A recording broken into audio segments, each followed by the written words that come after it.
After filming at Rockport, I realized I just had far too much content to squeeze into a single video. So I split it in two. In the first video last week, I focused on giving you a broad overview of what you can find at Rockport, really focusing in mostly on the fossils. This week, let's take a look at some of the more unique features of Rockport, its deep water harbor, its sinkholes, and some of the preserved paleo environments like buried islands. So join me as we take a bit of a deeper dive at Rockport.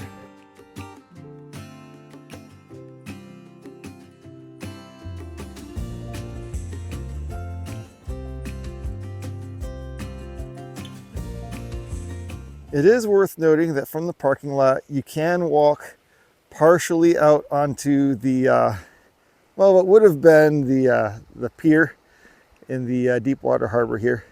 And there is also a rock beach down here. However, the rock beach is made out of the same tailings from the tailings pile. And just like up there, you're really not going to find much interesting down there. And this is a risky slope to go down. This is actually the safer of several ways down. And I've watched people get bloodied up trying to scramble their way down there for really no good reason. So I am going to recommend you don't go down there. Now, I have heard staff that manage this park tell me that it's illegal to go down there. In fact, right here, warning, steep embankment, do not enter. However, that is clearly a well-worn trail that goes down there. So I imagine the warning sign is telling people not to go down the random embankments all around here. That said, it's unclear to me what is and is not legal to do here. Without signage, I assume pretty much everything is legal. However, I have heard staff gripe and complain that people shouldn't be going out on these trails. But then why have trails that are clearly open? I mean, if you didn't want people going out on the trail, all you have to do is put a little rope across it and, you know, a $1 sign that says do not enter.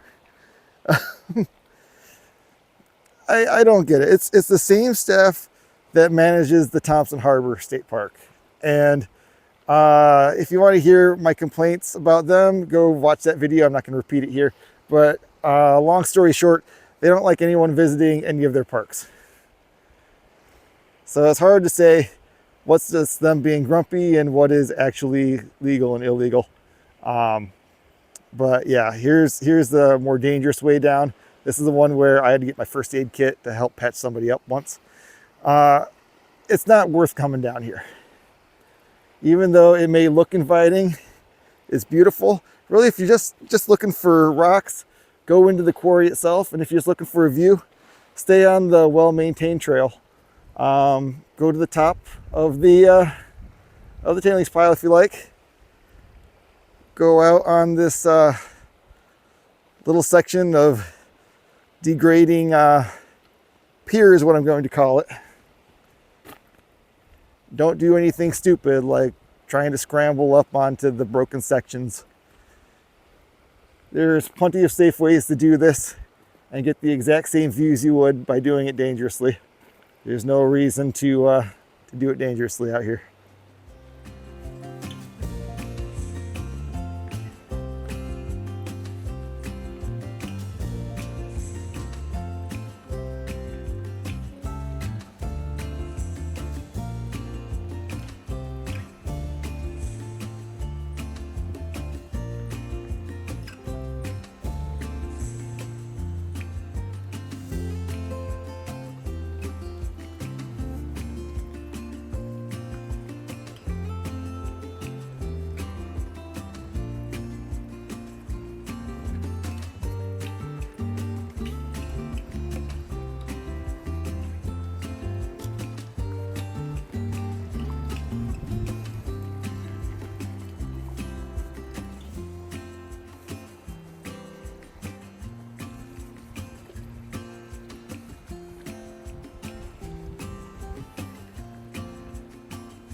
I will say it's fun to imagine 100 years ago, enormous freighters pulling right up into the shore here and getting loaded up with tons, many tons of limestone.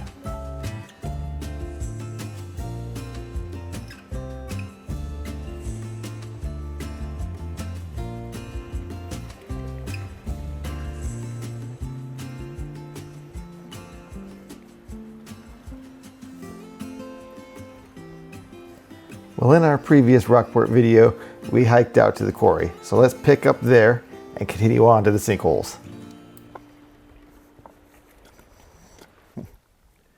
I will say the trail out here is pretty easy to follow. Not only is it a very wide trail along the edge of the quarry, but it's also very well marked. It's very easy to follow the path.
I've got to say, if you have a chance to come out here in the fall when the leaves are changing, this is an absolutely gorgeous hike.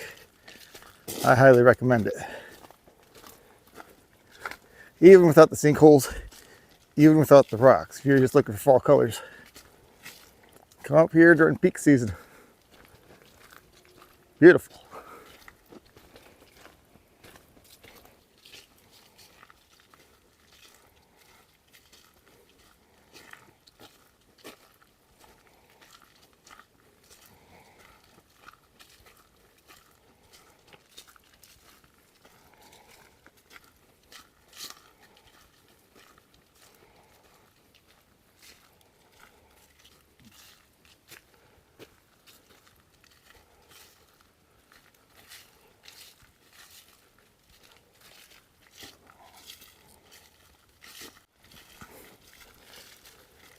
Now, right now, I'm walking around the edge of one of the sinkholes.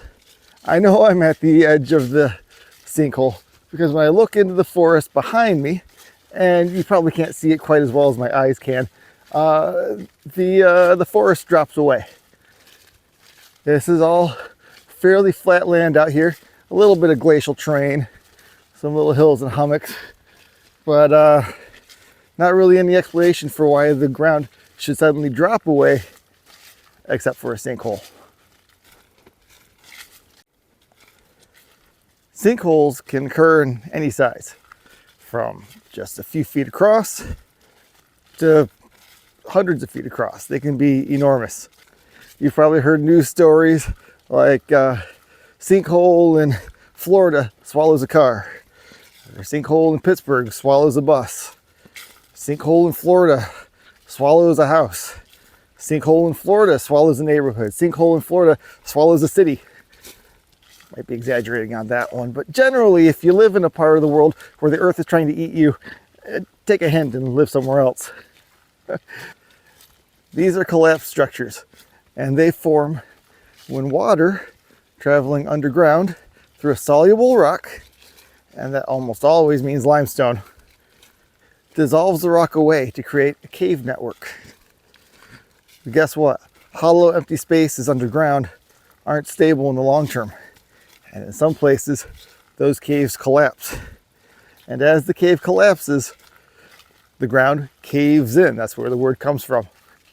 So a sinkhole is a place where a cave has collapsed and all the ground above it has collapsed into it as well.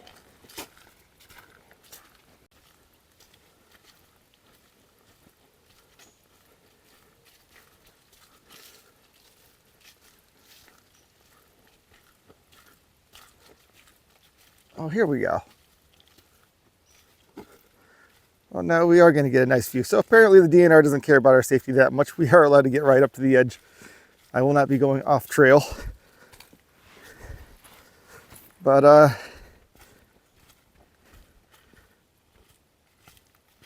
here we go. You can see that the sinkhole is filled with water.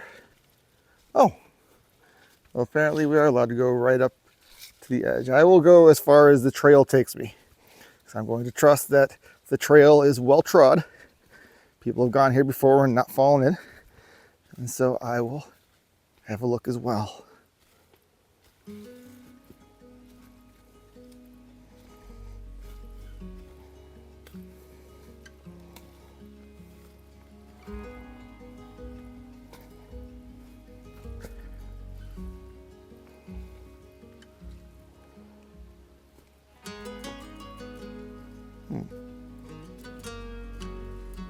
Well, the geologist in me is a little uncomfortable about coming over here, but it's a well-traveled trail right here. So I'll come down. It's a little bit muddy. I think the risks of me twisting an ankle are greater than me falling into the sinkhole and collapsing hundreds of feet underground. This is looking like it's pretty stable here.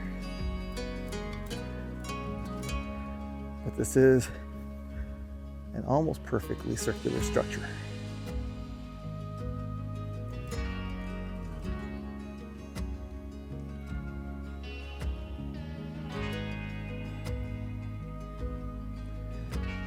Have a look at this. There's no trees above us. This is the perfect place to launch a drone without it hitting a tree branch. Let's have a look from the sky.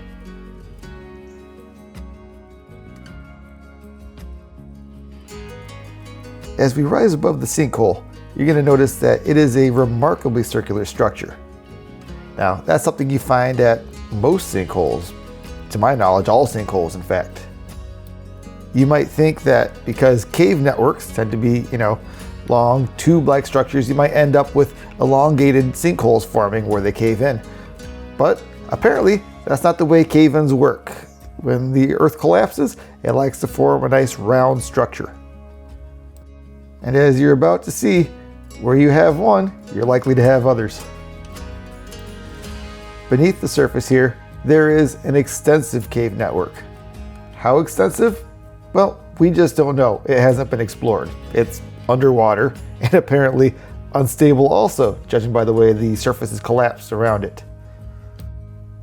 Now, how deep is this cave network? Well, I would suspect not very deep, because these cave networks form in limestones, and we are right next to a limestone quarry where the limestone is pretty much at the surface. Not quite at the surface, but very close to it. The elevation of the limestone quarry is probably about 20 or 30 feet below the ground surface here. So that's probably where the cave network is.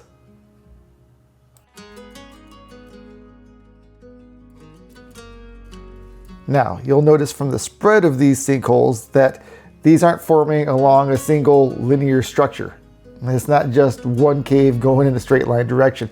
There is a complex network of caves. And these are not little 5-foot, 10-foot wide sinkholes. These are massive. These are, 100 to hundreds of feet wide. And so that should be telling you that these are probably some pretty enormous caverns down deep.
All right, now we're going to jump a little bit and have a look at some of the preserved paleo environments inside Rockport Quarry. In particular, I'm really going to focus on a buried island because I just think that is so incredibly cool. So let's go have a look. We have here a horn coral coming from the rock there, along with several other fossils. These are likely to be other horn corals. Horn corals like to grow with other horn corals. And here we got a Petoskey stone. Look at the preserved structure on those. It's just remarkable.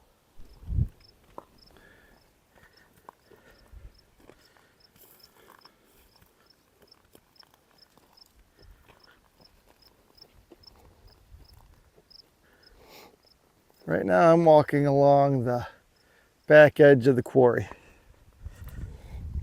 As a geologist, I find this area the most interesting because you can see how the rocks change.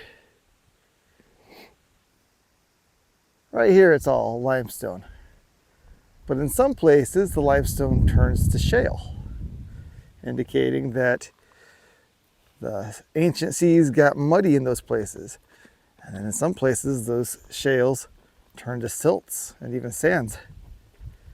And what you're seeing in those cases are preserved islands. It's amazing that you can find islands buried in the rocks. You can see changes in the fossils as you see the changes in the rock As you go from limestone to shale to sand, tend to get more shells in the shelly. You tend to get more shells in the sandier materials, just like you would find today on our beaches. And in the limestones, you find corals and stromatoporoids. And in the shales, the real muddy stuff, you can find trilobites. You can find armored fish fossils. Both things that I've never found, but they can be found. And one day I will find them.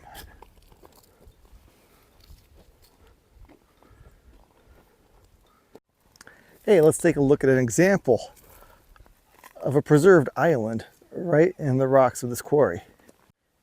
Over here we've got fairly uniform limestones, and that's what most of the rock wall of this quarry is made of. And that continues out over here. But over here, through these trees, the rocks start to get pretty dark colored, very layered. It's turning into a muddy limestone or a shaly limestone. What we're seeing here is that we're getting a little bit closer to a shore.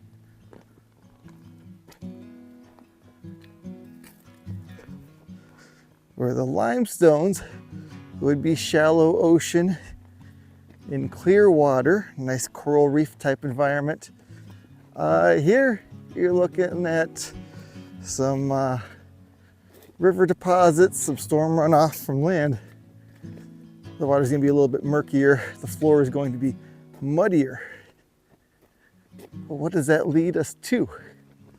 And how far do we need to travel to find that shoreline? Well, not very far. Come with me here.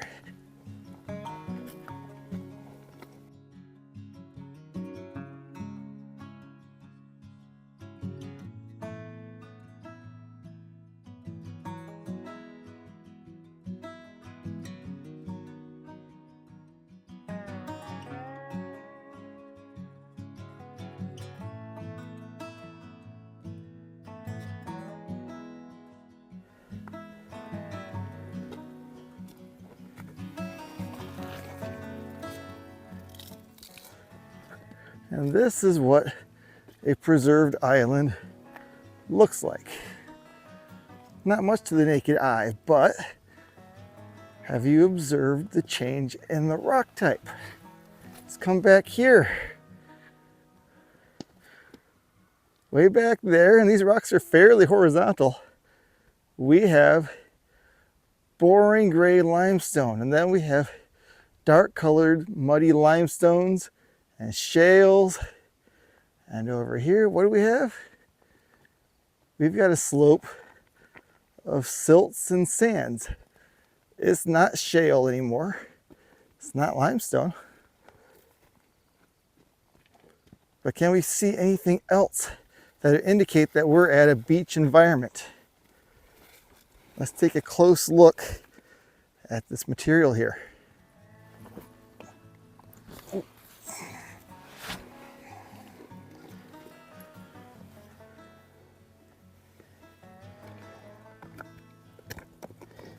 Do we see anything out of the ordinary? Oh, we got a shell. I haven't been seeing a whole lot of shells over in the other limestone material. Looks like there's a bunch of shell fragments and crinoid pieces stuck to it, maybe. But let's see what else we can find in here.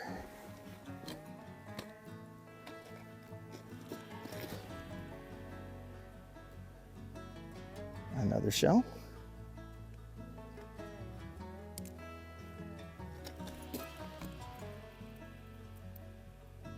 Another shell.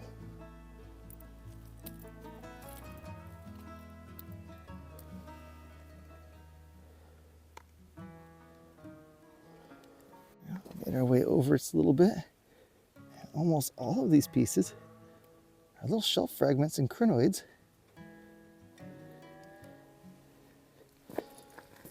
All these shells you find in sandier beach environments.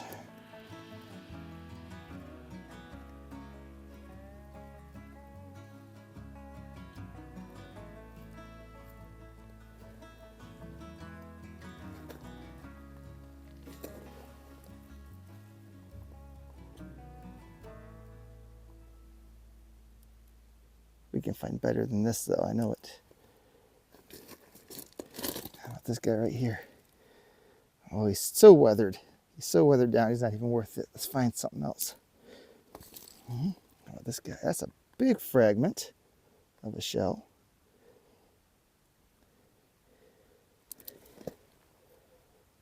That's a big imprint of a shell.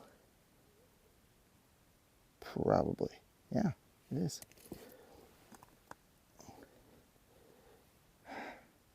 Find lots of disappointingly small fragments. Where's our big hole pieces? We can do better than this. But anyways, we're now in a sandy, silty material full of shells like you'd find on the beach. We are at our island. It's a very small island, or perhaps it's a big island and this quarry only nicked a corner of it. I'm not sure. But we have just encountered a buried island. Oh, we've got some shells down here. Let's see here. Is that an actual shell or is that horn coral? Well, it's a little bit hard to judge.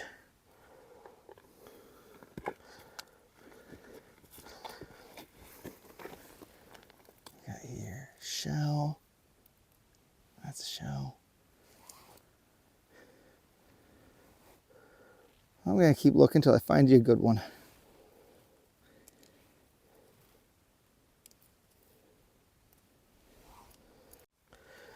There we go. I don't know that it's a good one, but it's certainly a bigger fragment.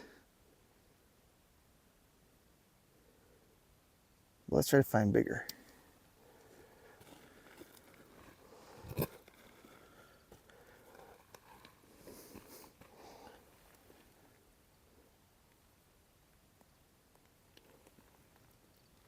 Oh, how does this look on the other side?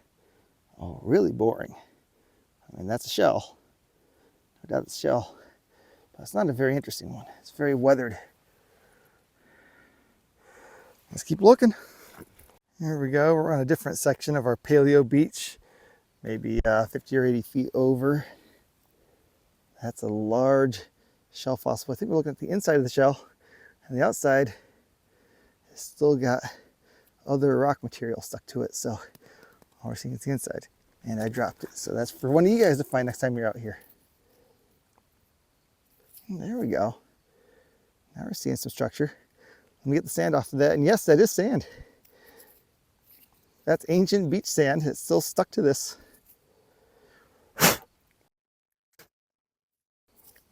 I'm not a rock licker. I'm a rock spitter. A rock washer. But you won't find me licking this because I just don't like to taste the dirt that much. But look at that. Look at how nicely preserved that is. Future voiceover, Craig? What kind of a shell is that? Oh, geez, I don't know. There seem to be about 1,000 species that all have shells very similar to this. It could be a Rhipidomala, but it is a brachiopod. Why are you asking me questions like this? You know I'm bad at shells. I wonder if I can clean that up nice enough.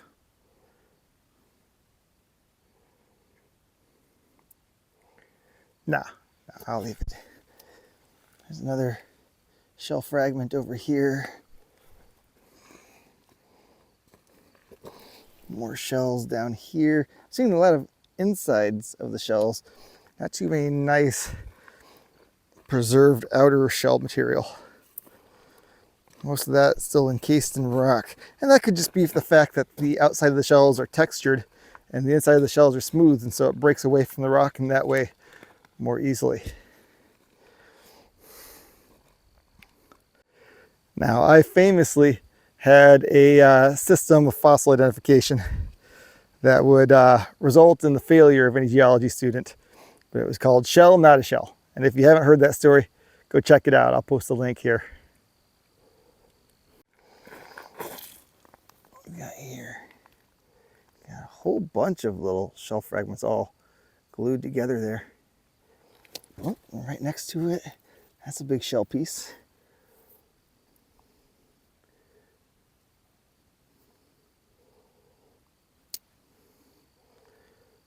What else have we got up over here? Oh, here we go. Here's a nice one. Look at that guy right here. Whole intact brachiopod. That might be a keeper. That one's pretty nice. Very well preserved.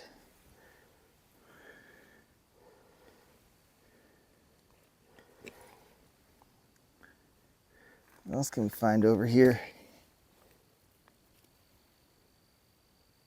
Oh, check out this guy. This is a keeper of some sort. I don't know what kind of fossil this is. I will look this up later, but check out that guy. Oh, that's so cool.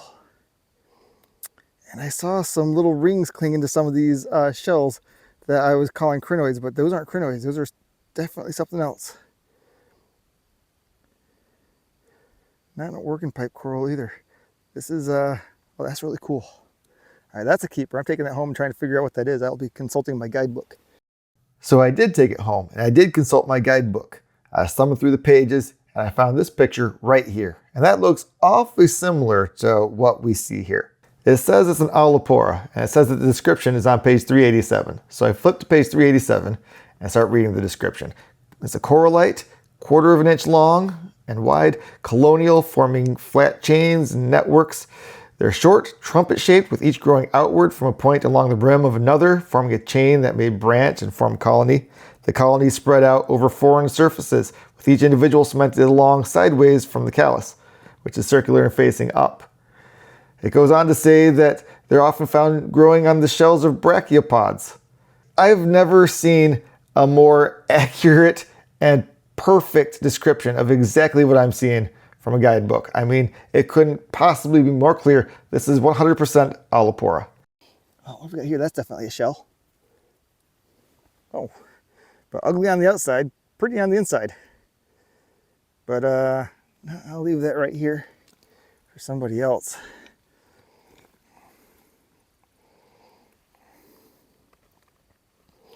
What else can we find over here? Another shell fragment here.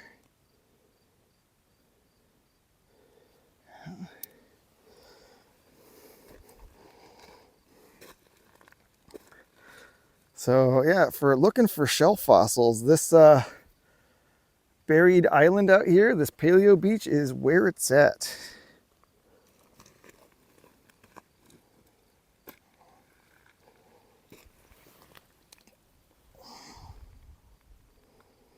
A whole bunch of different fragments in there. Oh, little spider. Sorry to be chasing you around.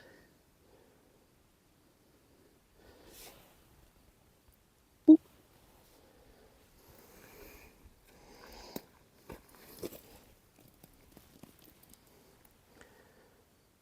Another shell. They're all over up here.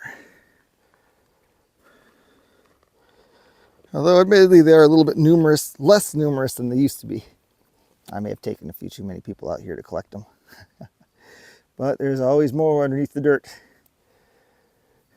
In fact, speaking of which, there's always one commenter on videos and posts who says, "Oh, you're taking all the rocks, or you're taking all the fossils. There won't be anything left for me when I come, or for future generations." And to those folks, I've got this to say. Before this quarry opened, there is several 100 million tons more rock here than there is now. And there's still plenty here. And unless I start digging down a couple of 1,000 miles, it's rocks all the way down. So you really don't need to worry about all the rocks being taken in a place like this. It's a hole in the ground that was created to extract rocks, and you just picking up a couple and putting them in your pockets is not going to make any difference whatsoever. There's always more.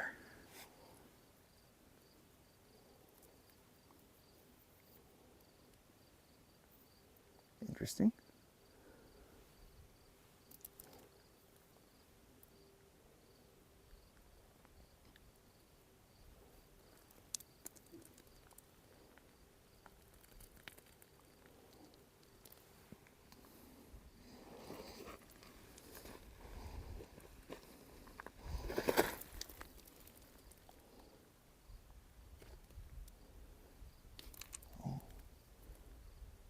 That's definitely a shell, but it's not in very good condition. Lots of shells, shell, shell, shell. You can tell from the material rather than the shape. It's pretty badly broken.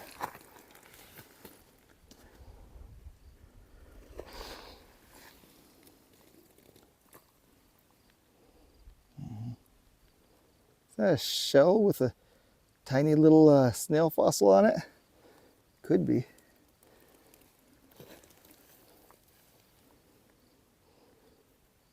Definitely shell. All right, I'm an old man and my ankles hurt, so I'm coming down. I'm gonna try to find you a couple more things before I gotta take off. In a mildly risky maneuver, I have climbed up the side of this slope. Give you a close-up look at some of the more interesting rocks here. Here's some of those shale layers. You can see all those layers in there. Look at all that horn coral, all mixed into it there. And this one little rock isn't unique. This happens wherever you get shales and shaly limestones all along here.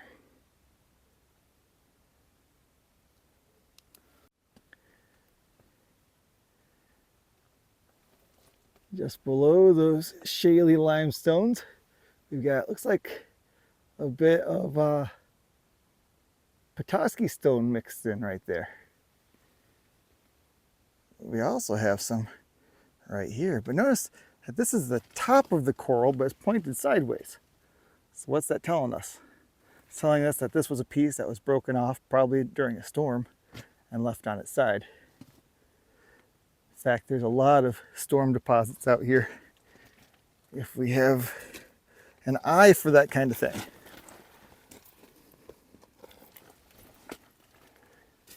Over here we've got some iron staining from a pocket of pyrite that's rusted out. In fact, somewhere out here, there's an entire overturned coral reef that was ripped up by a massive hurricane and left upside down. I filmed there a long time ago. If I can find it, I'll share it with you here.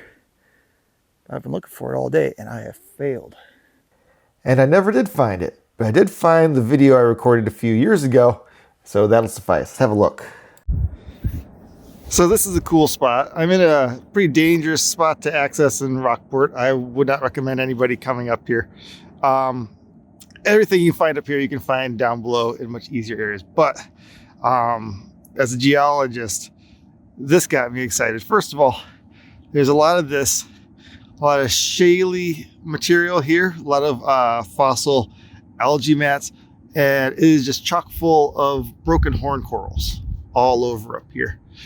But that's not all. If we look here, okay, mute the video and pause it. So the rest of this video is going to be voiceover. And the reason for that is that there's one feature that I didn't notice while I was out there, and it really makes this much more interesting. So what we're looking at here is a very large head of coral. It is a Petoskey stone coral viewed from the side. What's really interesting here, I noticed that it was growing in sort of a funky way.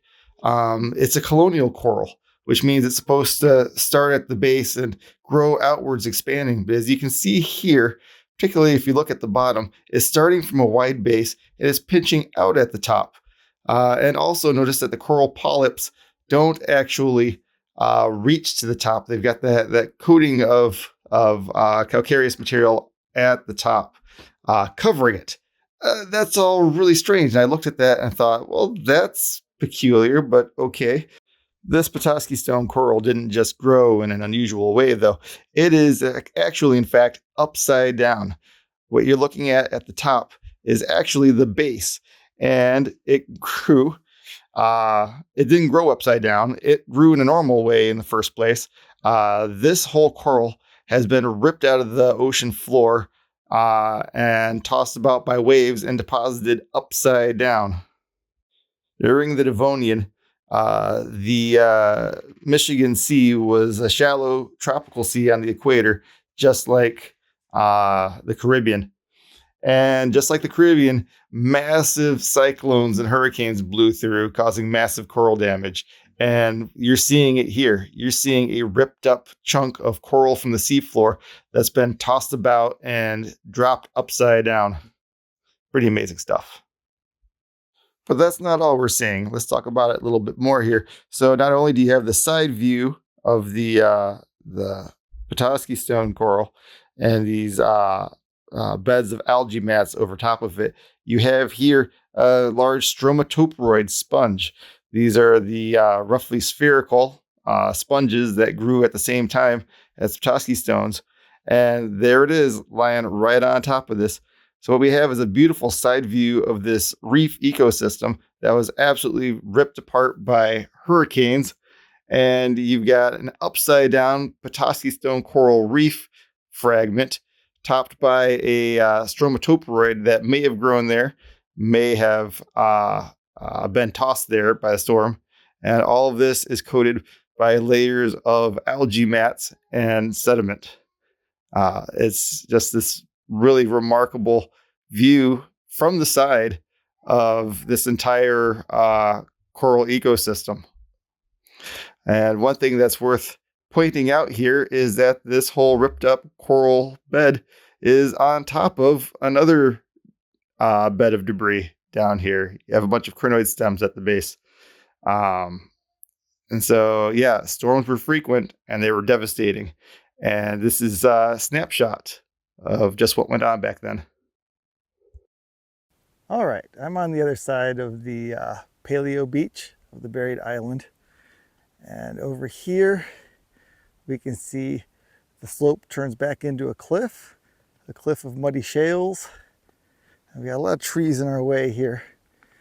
But those muddy shales continue and they grade back into a muddy limestone and then back into limestone out that way. And if you can't see that, you have to take my word for it. The sun is on the opposite side of the horizon from where it was when I started making this video. So some of the stuff I'm trying to show is in the shade now. And that might be my side to get going. But I'm not signing off yet because I have a long and frustratingly ankle twisty walk to get out of the quarry. So let's see what we find on our way out. By the way, have you liked this video and subscribed to my channel yet? Liking this video will tell the almighty algorithm that this is a good video, worthy of showing to other people. Not just friends, but people on the internet who have similar interests to yours. Probably rocks. And subscribing to this channel will ensure that you see more content of mine and more content from similar content creators, probably rock themed, on your feed.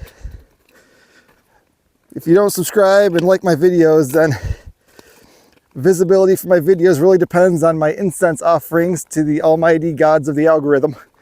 May they please bestow favor upon my videos. Amen. It's what it feels like sometimes though. So yeah, do me a favor. If you've gotten this far through the video, I would certainly hope you like it. I hope you're not hate watching it for this long. So give it a like and please subscribe to the channel so you can see more cool stuff. I enjoy making it for you. Here's a little pro tip for your visit out here. Where are you going to find rocks and where aren't you? Well, in this section here, yes, the ground is covered with rocks, but it's just kind of a layer of gravel that's been driven over countless times.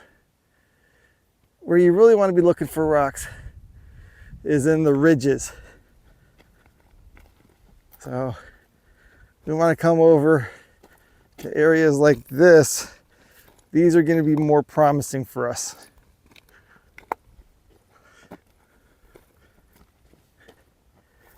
Most of this place, as you've probably noticed from video before, or perhaps the drone footage, is absolutely covered with these parallel ridges of rock that were bulldozed out. And so these ridges are where you really want to be looking for stuff. I don't have time to go through those shale layers today, but man, you know, that's where you find those armored fish fossils. I'm going to keep talking about that till the day I find one.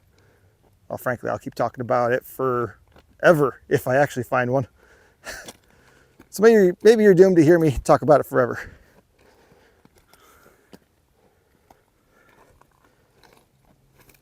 Each ridge will be a little bit different from the others. This one looks like it's mostly shale, or shaly limestone. In fact, there's your typical shale with horn coral fragments all jutting out of it. If we come a little bit this way, our next ridge is likely to be a limestone or less shaly material. Let's see, what have we got here? This is looking noticeably whiter and less layered. There is still some shaly material mixed in. It's a quarry. Rocks get jumbled around as they're blasted out and bulldozed and knocked around. But that was a beautiful piece of pyrite when it was first blasted out. But there are still, despite the jumbling of the rocks, there are still zones where you'll find more stromatoporoid in one zone, more Petoskey in another zone, limestones here and shales there. And so it's good to walk around a little bit. If you're the kind of person who walks in, plops yourself down immediately, you will probably find stuff. That kid who found the armored fish fossil did exactly that. But generally, if you want to find a diversity of fossils, a whole range, you probably want to walk around a little bit at least. Get yourself on a couple of ridges with different kind of rock. Make sure you look through a section of limestone and a section of muddy limestone, a section of shale. It's all worth looking through.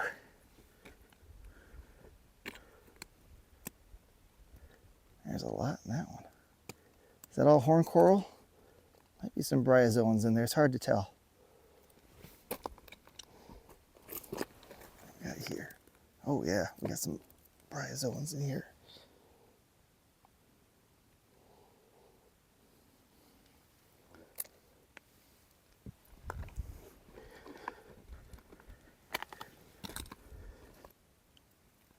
I'm not gonna lie, I'm a little bit turned around.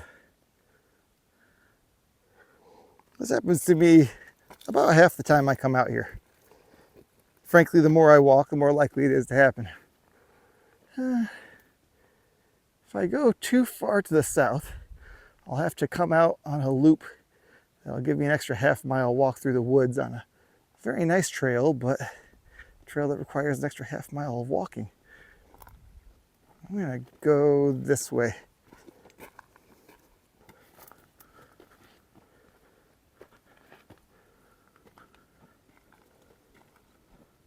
Well, here's a very odd one. I was just getting ready to put everything away. I saw this. Frankly, I don't know what I'm looking at here.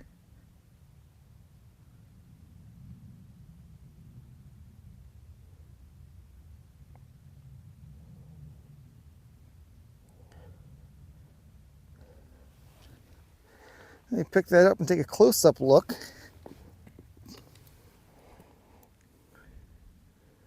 Looks to be a couple of bryozoans. Maybe it's just bryozoans laying on top of each other. Perhaps it's an odd branching structure. Very curious. That could just be completely coincidental as far as two of them just lying across each other. Look like some sort of a weird four-legged starfish type thing. That's totally not what's happening here. Over here we got some Charlevoix stone. So that's a fun one. But my back is already breaking from everything in my backpack. I can't bring that too. And I'm happy to report that I am pretty much out of here. I was right earlier when I guessed that I was going the wrong direction. Unfortunately, the fact that I was going the wrong direction added about an extra 40 minutes to my walk, which I don't feel like I needed. But the good news is I will get home and live to have another adventure.